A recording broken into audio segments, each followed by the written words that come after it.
IMF की पाकिस्तान को 1 अरब 5 crore 90 lakh dollar कर्ज जारी करने की सिफारिश। कर्ज की बहाली पेशगी शराइत पर अमल दरामद से मशरूत होगी। हतमी फैसला एग्जीक्यूटिव बोर्ड करेगा। जायजा मुज़ाकरात में ड्रू मोर का मुतालबा।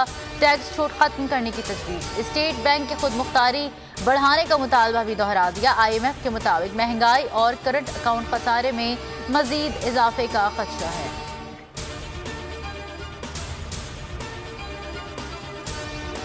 शरह सूद में इजाफा। स्टॉक मार्केट में शदीद मंदी। ट्रेडिंग के दौरान 641 पॉइंट्स की कमी। 100 इंडेक्स 45,800 की सतह पर ट्रेड कर रहा है।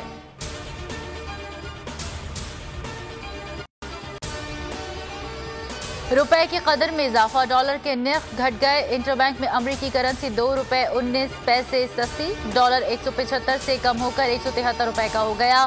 स्टेट बैंक का कहना है महंगाई की पेशगोई 7 से 9% दिखाई जा रही है। दीगर मुमालिक की महंगाई से अहदाफ का मवाजना दुरुस्त नहीं।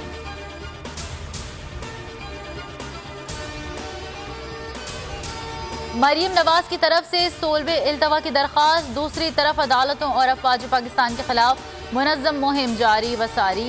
फवाद चौधरी का ट्वीट लिखा, सिजेलियन माफिया नहीं तो और ये लोग क्या हैं।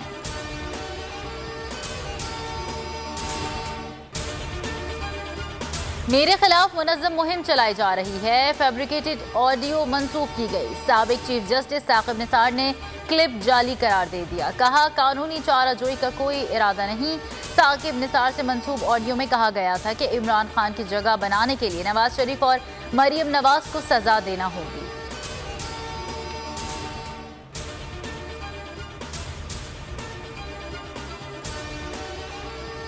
नवाज शरीफ और मरियम नवाज को सियासी अमल से बाहर रखने की स्कीम बनाई गई। अजीमुश्शान स्कीम का पता साबिक चीफ जस्टिस साकिब निसार के नए ऑडियो क्लिप से चलता है। शहबाज शरीफ का ट्वीट लिखा, वक्त आ गया है इनकी गलतियों को दुरुस्त किया जाए। कौम इंसाफ की मुंतज़िर है।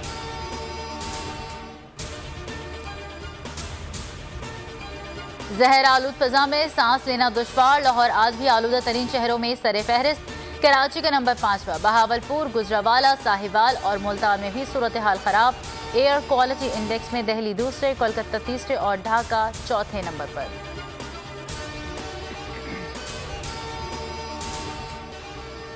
मुल्क में डेंगू के डंक। पंजाब में मोहलिक वायरस से मजीद 2 अमवात। दोनों हलाकतें लाहौर से हुई। तादाद 120 हो गई। नवंबर में कातिल मच्छर ने सूबे में 75 जिंदगियां निगल ली। लाहौर में 35 अफराद जहां बहक। मुल्क में कोरोना में वाज़ेह कमी। 3 अफवात। 322 अफराद में वायरस की तशख़ीस। मस्बत केसेस की शरह 0.86% रही।